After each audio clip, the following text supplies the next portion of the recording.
on the National Mall to explore, exchange, and engage the power of culture and creativity in our lives today. This year, in addition to the UAE, we also feature Earth Optimism.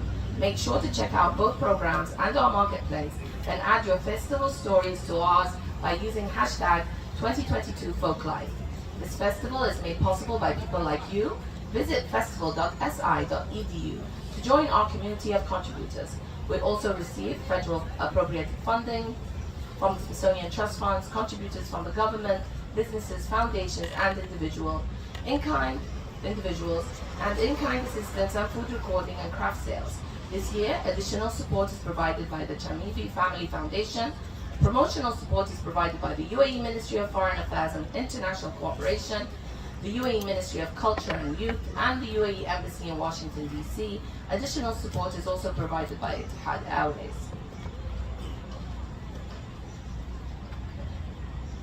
So this is a first for me to moderate a panel of, I would say, friends and family. I have both Dorian Paul Rogers and his sister Gabrielle Flute. Flute. Okay, so I'm trying to pronounce it correctly. I'm just going to introduce them, and then we're going to get into a very casual conversation about art, poetry, family, mental health, publications. So Gabrielle Flute, I'm saying it right? Flood, like a flood. Okay. Yeah, like a flood. Okay. Has been a freelance artist and graphic designer for over 20 years. She holds a BFA in illustration from Savannah College of Art and Design, which is a great college, by the way.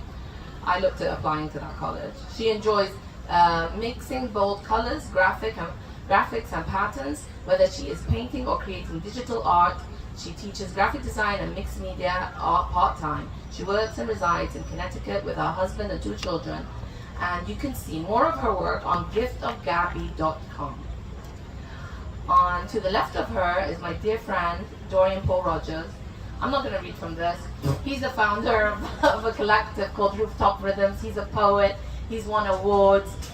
He actually did an amazing performance on the main stage last night, where he did a hip-hop performance and a rap performance.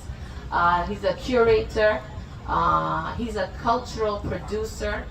He's done many projects across the Emirates and in other countries in the region, and even places like the Seychelles.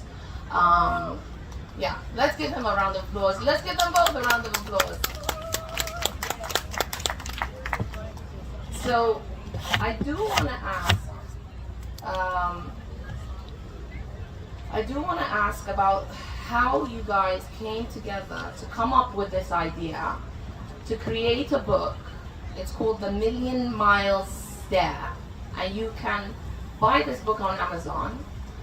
But how would you come up with the idea of taking poetry, creating illustrations about the poetry, but not only creating the illustrations as a way to tell the narrative of those poetries, but to create also a coloring book.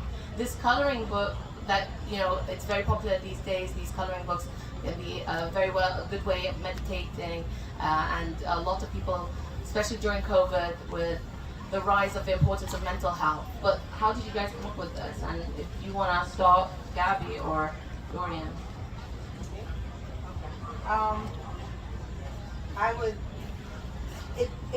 Okay, I'll back up a little bit because we've known each other. I've known him his whole life. Yes. So Dorian got involved in spoken word poetry scene really heavy when he went to college. And so I'm 2 years older than him. I call him my bigger little brother. So, and he came to me and he was like, I want to do a chapbook, and I didn't know what that was. But basically, he was like, I have a bunch of poems. Can you illustrate? You read the poems, whatever you want to draw, whatever you're inspired to draw a picture, and then I'm going to print a little small, so it's like a miniature book that he would sell at his poetry shows. So that was kind of our foray into the collaboration. Oh, sorry. And Dorian's going to tell you now what to do, so if I don't I'm not used to speaking into a mic, that's his thing. So that's kind of how our collaboration started. And then I also did the graphic design for one of his earlier CDs for his music. And So then, yeah, there was definitely a hiatus. He worked with other artists. I don't know if he put out more chapbooks, but he started getting into the more spoken word and event curating and all that. And so when the pandemic hit, he had been living overseas for quite some time. And this was before the pandemic that we got the idea to collaborate again, right? And then we had kind of been working off and on for a few years. And so, for 2 years. And then when the pandemic hit, he was like, okay, we have no excuses. Your business is shut down. Your kids are not going to school. You're pretty much stuck at home, so you have no excuse not to finish this project. And so we chose a hard deadline to finish by the end of 2020. And we did. We finished in December, and it was available. Last edits, we kind of kept going back and forth, and it was available for sale in January 2021. Yeah. So I think the pandemic really helped for us to accelerate the process, because we know that poetry has rehabilitative nature and it's very cathartic. And we also had the hunch that mixing it with an adult coloring book. Does anybody do adult coloring? Okay, so we know that it also has a meditative element. So I'm not saying it's the first poetry book that is also an adult coloring book, but we wanted to kind of innovate the space, and we thought the pandemic would be a good opportunity to do that. Yeah, I was reading, we kept finding articles about the popularity of adult coloring books during the pandemic, or people buying puzzles and all these things they could do because they were stuck at home. And so we were like, this is the right time to release this project. So, yeah. So in terms of the process, did you draw a drawing and then he wrote the poem? Or did he write a poem and then you covered it in the way to illustrate? The latter. The latter? He had already had some pieces written, and then he sent me, again, we had started 2 years before the pandemic really hit. So some of those he was like, scrap those. I'm gonna write some new poems because they're obsolete at this point, or I've moved on. So yes, I would read the poetry and then submit a sketch, and then he might be like, love it, go ahead, or could you move this like this? Could you do this like that? Or So it was a collaborative process. Yeah. I mean, he did have some artistic direction in your practice, and I guess being involved in graphic design, you were okay with that? Yes. Very used to. I was paying her as well. Yes. Oh, She was okay. like, yeah. Well, he insisted and still insists that I had artistic freedom, but he definitely had a lot of opinions. So could you give me an example? Like, was he like, I don't like this part here, move it to over there? This element is not important to this talk. Yes, it is. No, I think one element was, if we're calling it an adult coloring book, right, it has to have certain designs that may, you want it for all, but you also want a difficulty level where people who are really getting it. What are those designs that people use? I believe the Eastern designs. The motifs. Where it's like, Mandala, yes. yeah, so those are more intricate, and people do like to be challenged. So a lot of times I would push her to have elements or components that could be more difficult for an adult. So this is a good example right here. So I look at You can this. refer to it by the page at the bottom right.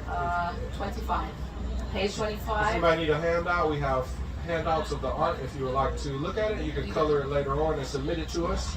We'll give away $3 to the winner. $3. Okay. Yeah. So this. Go ahead. So this is interesting for me because if I look at this, when you're coveting the poem, obviously, if I don't know the poem, just from looking at this image, I would say this is a motherly figure, caretaker.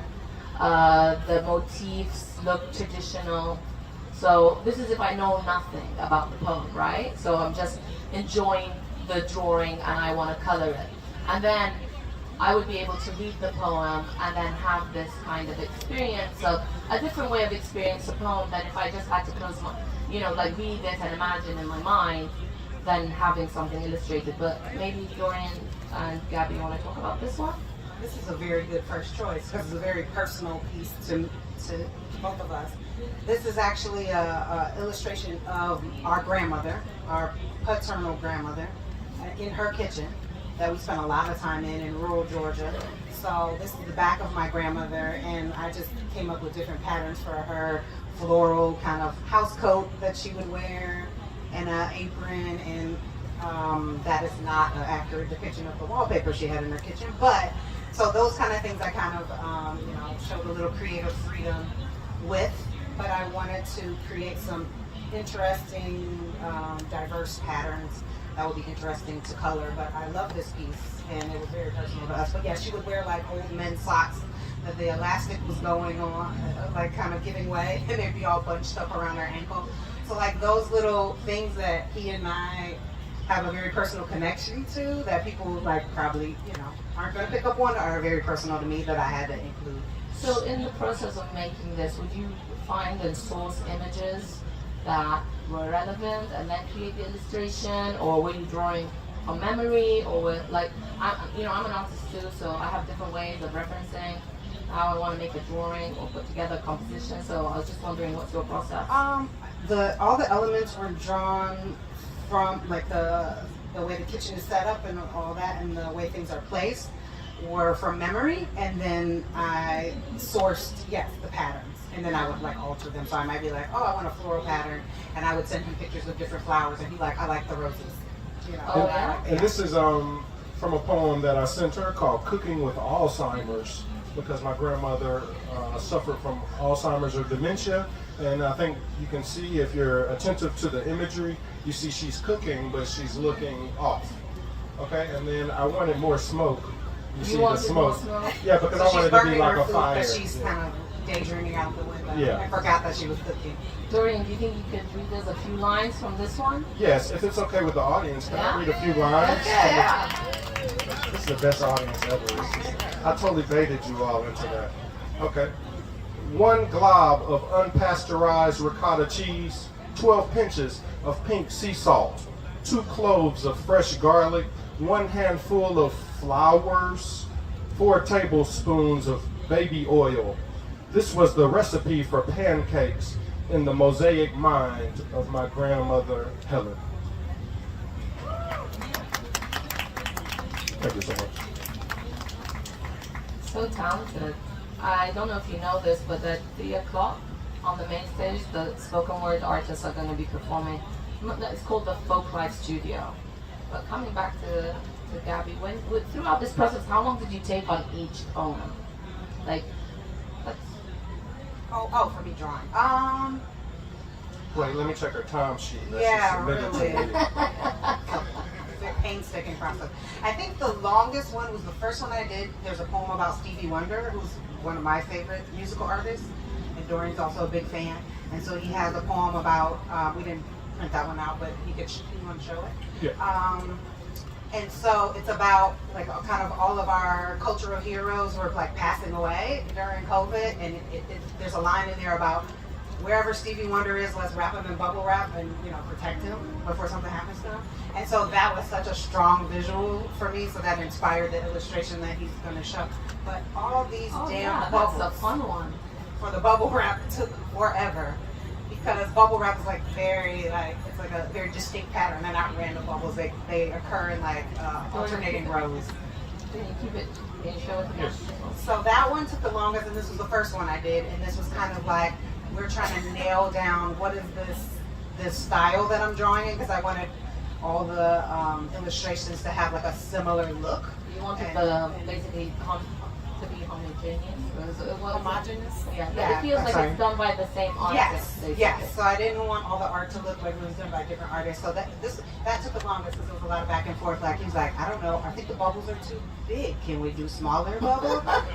And so I'd have to go through and resize everything and then adjust the pattern. And he has no concept of how long or how my process works, which is the same. I don't know how his process works.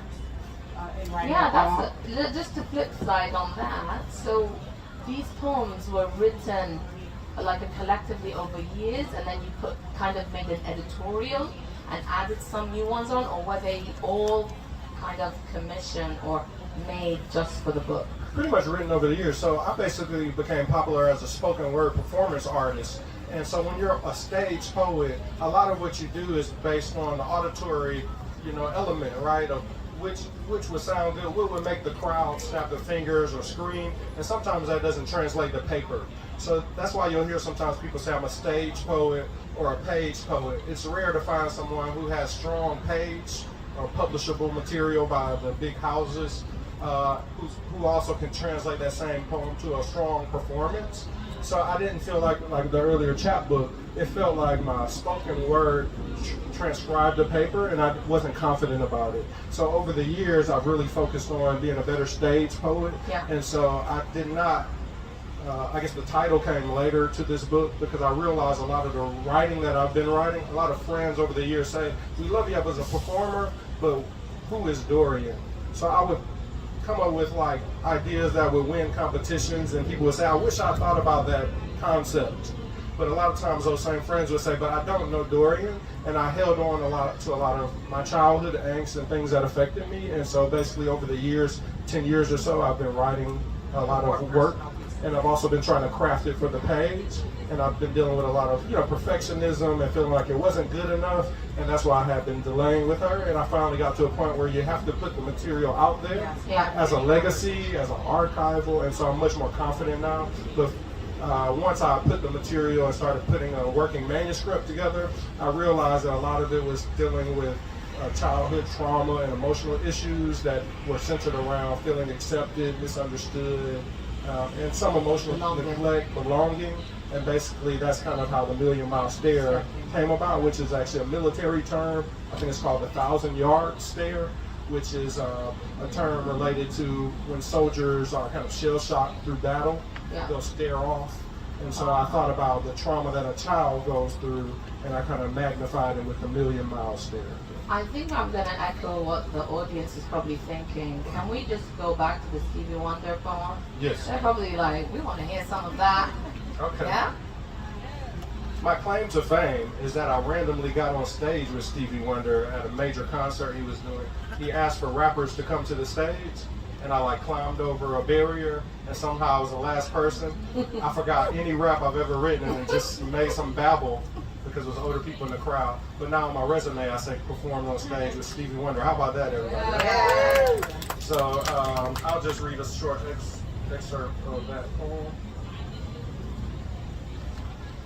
It's called My Bubble Wrap Stevie Wonder Campaign. Can we secure Stevie Wonder in a bunker just until the end of 2022 at least?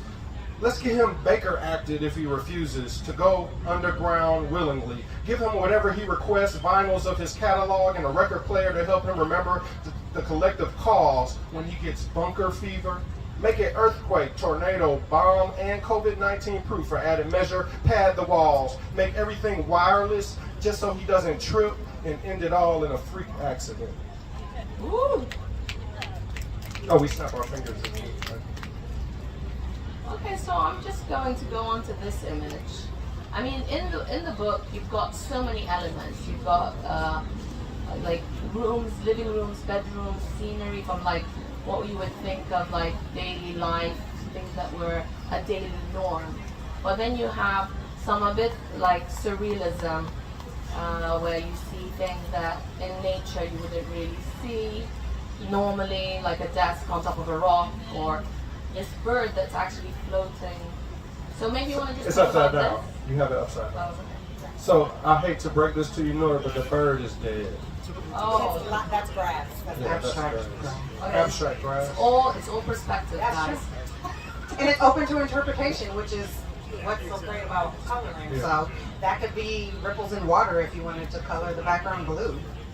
We're not telling you what to do. And so my mother is involved in this story. So basically, when I was a youth, if you read the poem, a cousin of mine pumped a BB gun and said, "Let's kill this bird." And it was a traumatic thing to me, but for peer pressure reasons, I cocked this BB gun. I started shooting at this mourning dove on an electrical line. Please don't judge me. I was 12 years old. Okay, and so basically, I kept shooting it, and it wouldn't move. And so this was a very traumatic image that stayed with me as a child. And my mother always speaks about her mother as a butterfly. Whenever she sees a white butterfly, she sees it as a symbol. So everywhere we go, she's like, "Look, Grandma." I'm like, "Mom, that's just a white butterfly." So she really believes in this symbol. So I call this poem Tequila Mourning Dove. And the part that's related to everybody clap for my mother, by the way. She's right here. Stand up, Mom. Don't judge her for her hat. Turn around, Mom. I was going to say that Stevie, the level of technical difficulty Stevie Wonder is the highest. So she's But I basically. haven't. She's a witness to the technical difficulties of the Stevie Wonder Saying it's illustration. harder to color that one. Okay, so this is an excerpt from Tequila Morning Dove. My mom thinks of her mother as a boucle winged butterfly, a patch of God's garment, which must have ripped as he was creating the heavens or the earth. The other day, one paper clipped itself to her windshield wiper blade, a sticky note from her mother, written right there, what the message said she never divulged. I listened to her story, slightly jealous, because I have yet to find my symbol, or maybe I've already killed that sign of mine. So tell me more, Gabby, about this one. So, of course, I depicted a mourning dove, and yes, so it's meant to. It's in the book. It's oriented this way, and because the bird is stiff and his little feet are kind of claws or talons are kind of curled and sticking up, and the butterfly, which is a symbol, like you said, of our grandmother who passed on, landed on the bird's foot, which in my mind gives a little hope or message from the other side. I like that. You never told me that. Oh, you know, I'm deep. Oh, you are deep. You're not the only deep. I thought the butterfly was a sign of hope in this one. Isn't it always? Yeah. So, yes. So the it's kind of somber. The subject matter and the bird is deceased, but the butterfly kind of gives that sense of life. So in the book, there's a total of how many poems and how many illustrations? I would guess about 30 poems and probably about 25 illustrations. There may be only a few. The haikus I don't think got illustrated for space. We should, yeah, you want to talk about this one? This campaign? I like this. I thought it was like very tiny. This is his favorite What illustration page is of that? mine. Okay, I'm I on think the crowd will 43. agree. Everybody, page 43, illustration 43. If you have that, or if you need it, just raise your hand. Anybody need an illustration? Everybody Turn it around so they else? This can- gentleman here. Does anybody have our copies, extra copies? Am I good? Then we have our the printouts. Maybe he doesn't have it. Oh, I'm sorry. This gentleman wants page 43, and these gentlemen over here. So this is Dorian's favorite image from the book. So maybe read an excerpt from that one, and then Okay. I'll explain. Yeah, so the poem related to this is kind of controversial. Some of my work also speaks out just generally about humanity-related issues. So this poem is called Don't Save the Polar Bears. And basically I say, on the melting ice caps of an inner city school desk, endangered students of color don't get 8-figure PR campaigns and fundraisers. They often don't even get to learn in buildings without the chaperoning of black mold, rat droppings, and ceiling panels, which sometimes chip off and become impromptu chalk for blackboards. Students get metal detectors and random backpack and locker room checks. Instead, as we all know, research shows that the possession of flaming hot Cheetos is a determinant for a life of crime. If Daquan gets one more long-term substitute teacher who gorilla glues themselves to the desk and says nothing but the mispronounced roll call, he promises to become his own imaginary friend and start teaching himself, even at the risk of the social worker misdiagnosing him as special needs. So it basically is referring kind of to global warming in a sense, as far as the burning of the inner cities, or the kind of the major environmental concern of our own people, our humans who are suffering. Yes, so the visual reference is the student, Daquan from the poem, is seated in like a traditional desk, like a high school student, and he's on a melting iceberg. So of course you see all these campaigns about save the polar bears, save the polar bears. And not that polar bears aren't important to our environment and the ecosystem, but are we putting as much emphasis on our students, our human capital, as we are a polar bear in the Arctic? So this brings me to an interesting point. From the messages of the poems or the narrative, what were your top 3 that resonated the most with you during the process of creating your illustrations? think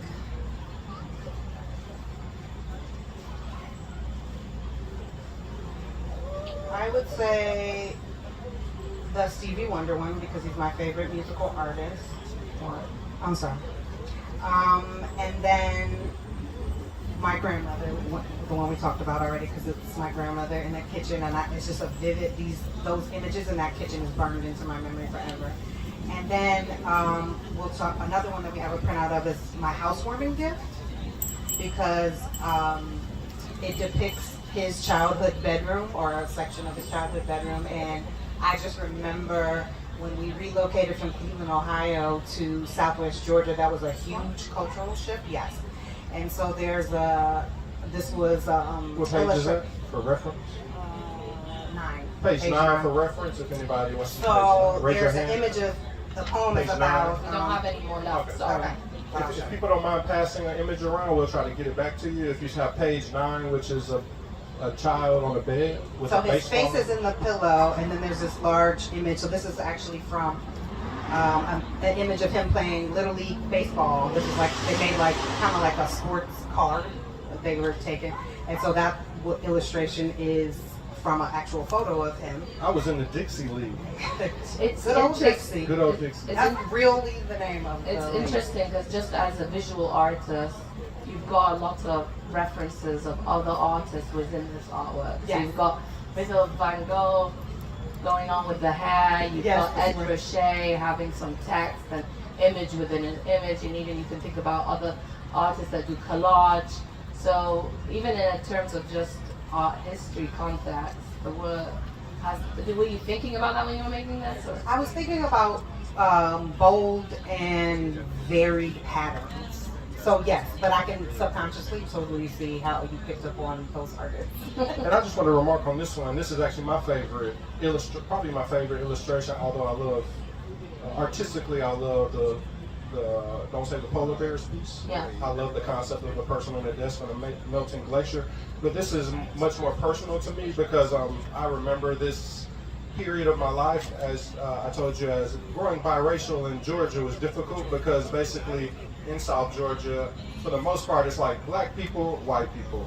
And so outside of a few, Like maybe self-segregation. yeah, maybe a couple Latino friends or people in our community, it was There were pretty no much, we other- stood out as kind of an outlier. Like, Yeah, what there were- are they? Yeah. That was a big conversation. I was bullied, called the N-word, and black people called me white boy, and it added to trauma as a child. I just didn't feel accepted or understood. So I just remember being lonely a lot, and you see out the window there is like a dust devil, which technically Yeah. is a ground wind tunnel. Yeah. Looks very similar to a tornado, but this concept, I use this storm to kind of personify whenever hatred starts coming my way. It comes in this poem, it comes in the form of a dust devil or tornado. Just to bring this home to the United Arab Emirates, I mean, Dorian, you've lived there. You haven't visited us yet. Not It's yet. good that Call you them get out, to call them visit. out. I get a lot of grief. Yeah, but Yeah, free effort, I offer Free that. effort. They won't come. so I mean, I know that this was your experience in your childhood when you were growing up here, but to take it back, you've been in the UAE and in Abu Dhabi for in the 10 Western region years. 10 years. Yeah. How do you find your experience, or even with your daughter? Do you feel that? Just tell me about that. Yeah, so the more I've traveled the world, I felt more accepted from a complexion or an appearance standpoint. Before someone speaks to me, you probably could see me if you just don't, forget about my southern drawl. I think some of you could say, you could pass for a Latino maybe. Or when I visit the Middle East, people will start speaking to me in Arabic and say I look Jordanian or Syrian. So basically my mother is Polish American, and my father is very, trying to see if there's someone, maybe your complexion newer.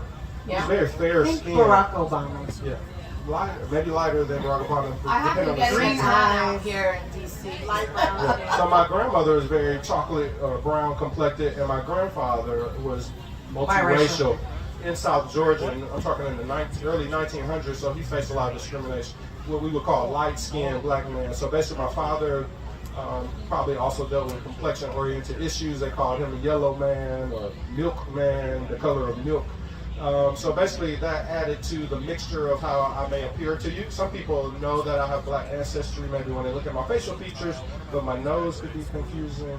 So anyway, moving abroad actually made me feel more of a world citizen, and I love America, but that was very difficult growing up in the South, where people oftentimes judge you on your appearance, and they associate, if they have racism and things, they usually associate that. So for example, my birth certificate says black. Yeah. And that may be a shock to a lot of people, but as we know about miscegenation, in the past, and maybe that policy has changed now, but in the past, if you had one drop of African ancestry, you would be considered black, and that's something I embrace, but that has definitely affected my identity and my reasoning for getting into poetry, as poetry is like self-expression, positive self, many poets find their voices motivated through feeling misunderstood. Do you feel that your writing changed during your time in the UAE, feeling a different way about who you are? I would say so. So like I have a poem in this book called Muslims on a Plane. So I think I realized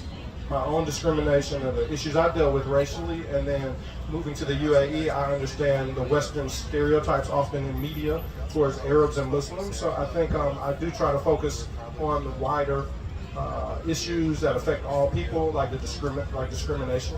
So Muslims on a Plane talks about a person saying inshallah in a scenario where people fear that Arabic and they don't know what it is. So inshallah just means God willing, and maybe someone could alert the police saying, why are they speaking in Arabic on the plane? That could evoke fear. You performed it here on the stage. I saw some people left, some people just arrived, so I'm just going to do a little recap. We're talking with Dorian Paul Rogers and his sister Gabrielle Flood, and they created this amazing book called The Million Miles There. You can show the cover of the book.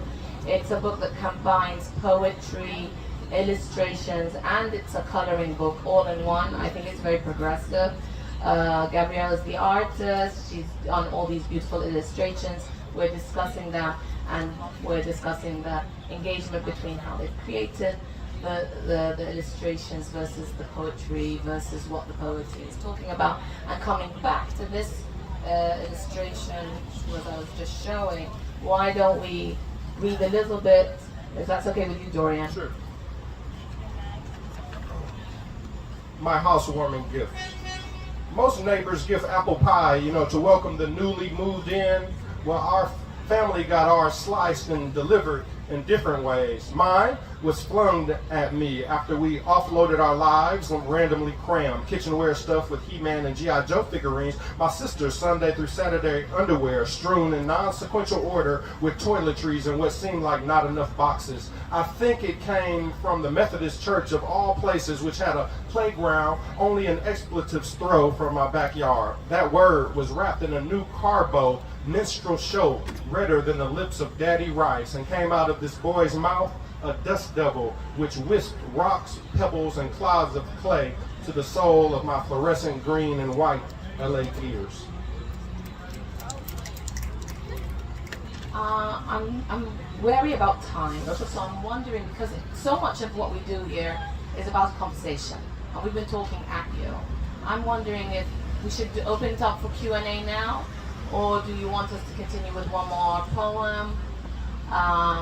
Is there questions, curiosity around any of the topics we've been talking about? Yes? I just have a question for Dorian. Thanks for coming out. Thank you. Well, how do you know when you're done? The question. Can you do it? I can. Yeah. The question is, how do you know when you're done with a poem? I don't know if you're ever done with a poem. I think it's just like with anything, it has to stir inside you, and at a certain point, I reference in poetry that we're tasked with like gesticulating a seed or a child from in a figurative standpoint when you're developing a poem. And when you feel like that poem is kind of bursting out of you and is ready to be delivered, that's when it'll be delivered. But I'm a self-publisher, so I can always update a version of that poem or make it a movie or a novel. So I will argue that it's never really an exact science. But for me, I hold on to stuff out of this perfectionism complex, and for me, it's more like, when is it ready to get out there? But let me interject, because I was involved in the editing portion. Once my illustrations were done, and he would he would come back and be like, oh, I let so-and-so read it, or I read it again and I think I'm going to add this line, I'm going to take this out. And I mean, down to, should this be a comma? Should this be a semicolon? Should this be a period?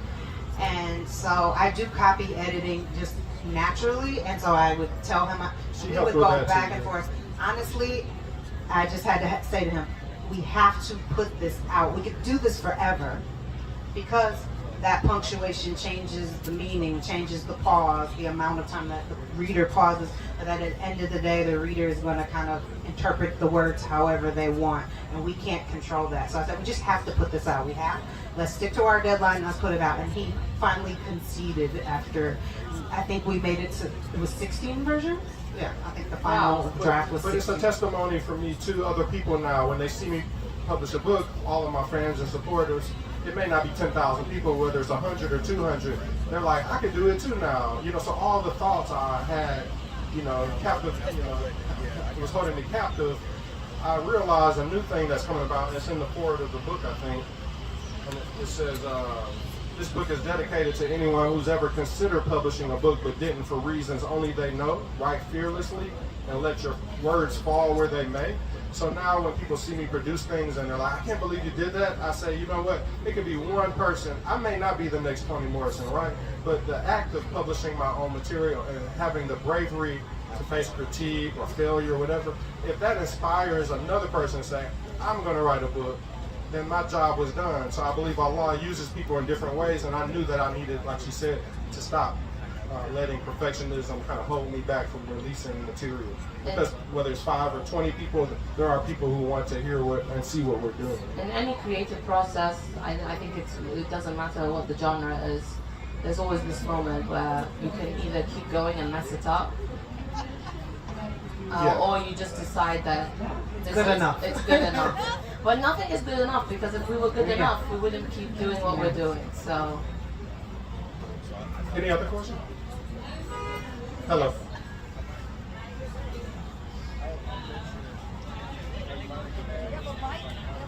Is there a person with a microphone? Megan, can we get him a mic? Get that mic. Hold on 1 second, please. Mic. I mean, the mics are working. It's Make a difference? This is gentleman on the third row.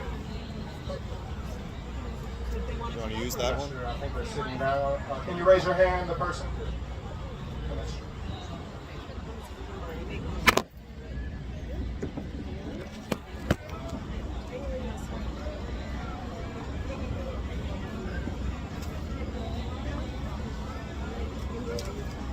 There's lots of extra cable. It'll go all the way out. Okay, thank you. Okay, we're good. My question is,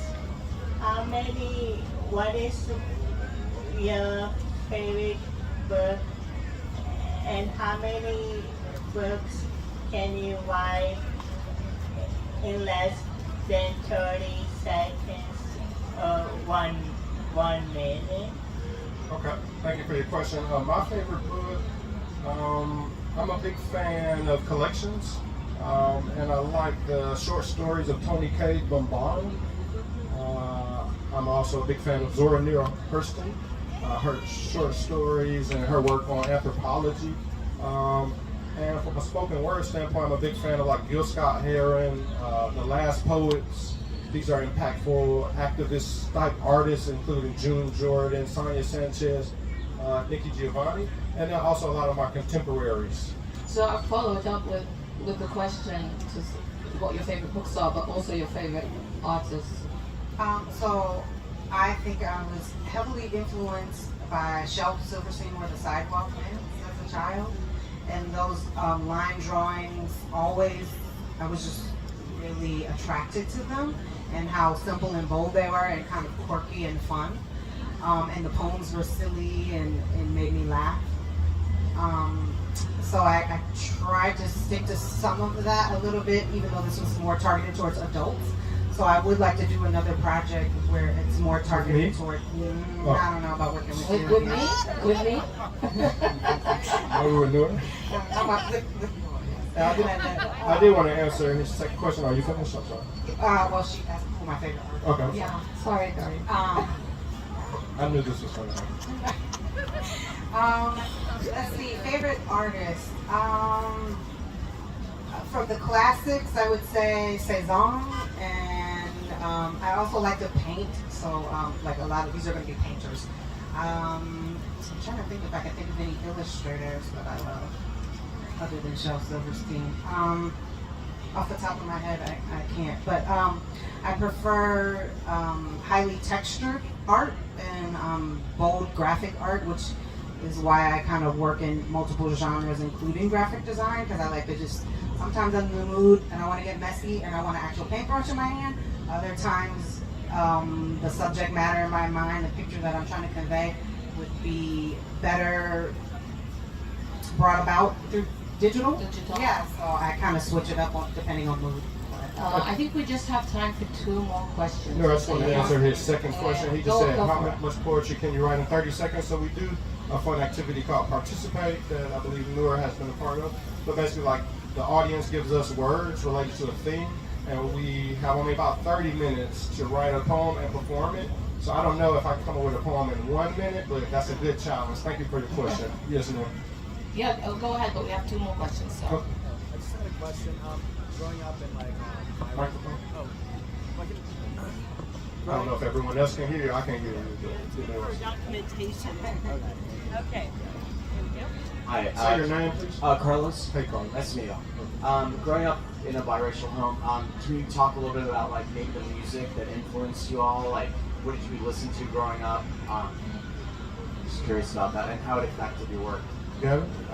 My father was really into classic cars, and he was born in 1955, so he really loved like 1950s classic rock, and then and definitely like Motown and all that. And so he actually still had an 8-track player. I was born in 1980. I'm aging myself, 82. Hey, oh. So, hey, I already said I was 2 years older. Okay. People can do that. And so he had a Jackie Wilson 8-track. It was like the only 8-track that still survived, because I guess they would pop like a cassette or something.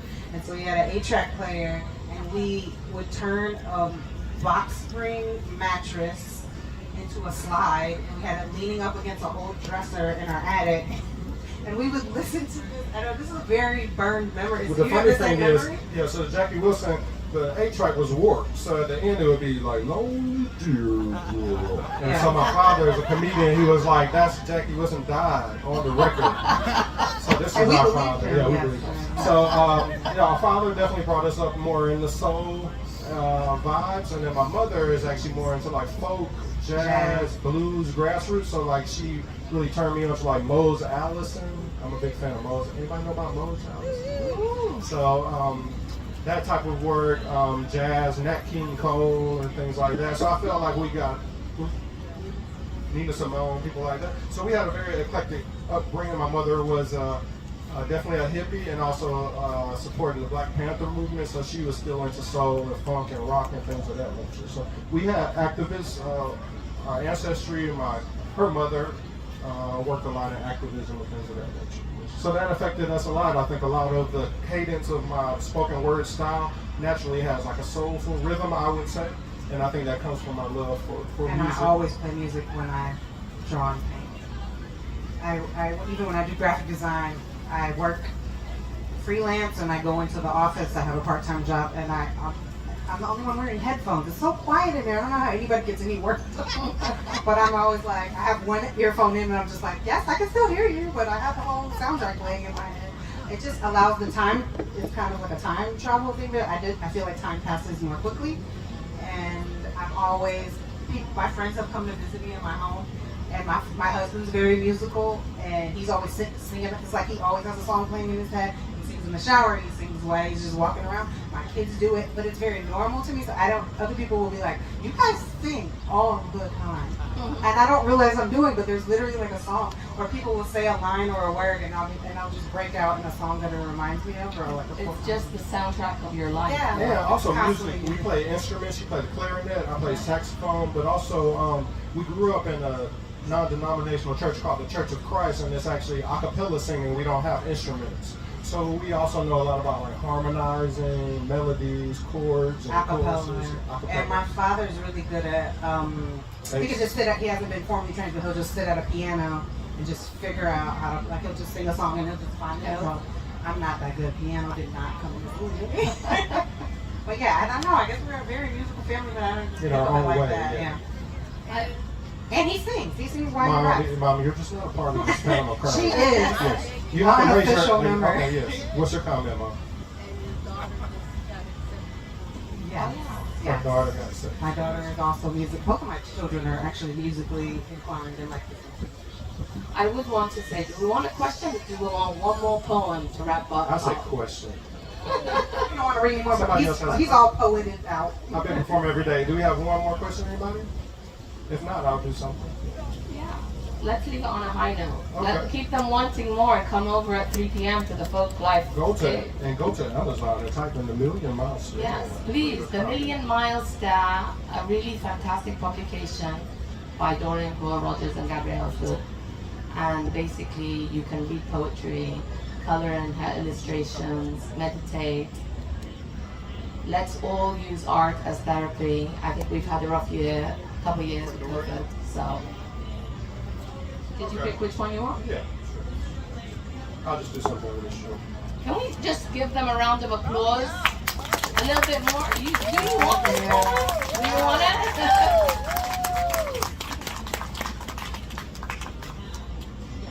Okay, this is a very short one to end. So this is an illustration of my sister drawing kind of a faded version of me in the mirror. And this is called For Dorian. Still getting to know him. Cirrus cloud, birthmark, hugging torso. Poor soul, spent most of his life trying to be loved by others when he was waving in the mirror the whole time. Thank you. Thank you so much, everyone. Please check out the marketplace, 3 p.m. at the Folk Life studio. There's falcons, there's coffee, there's honey. There's so much to learn about the UAE. One more time, round of applause for Dorian and Sister Gabriella.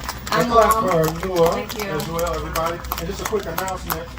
We'll be choosing 5 judges from the crowd for our poetry slam. We're collaborating with Busboys and Poets poetry group. And so basically one poet of ours will be teamed with a poet of theirs for a duet competition. And 5 judges will be chosen from the crowd. You need no poetry experience, but if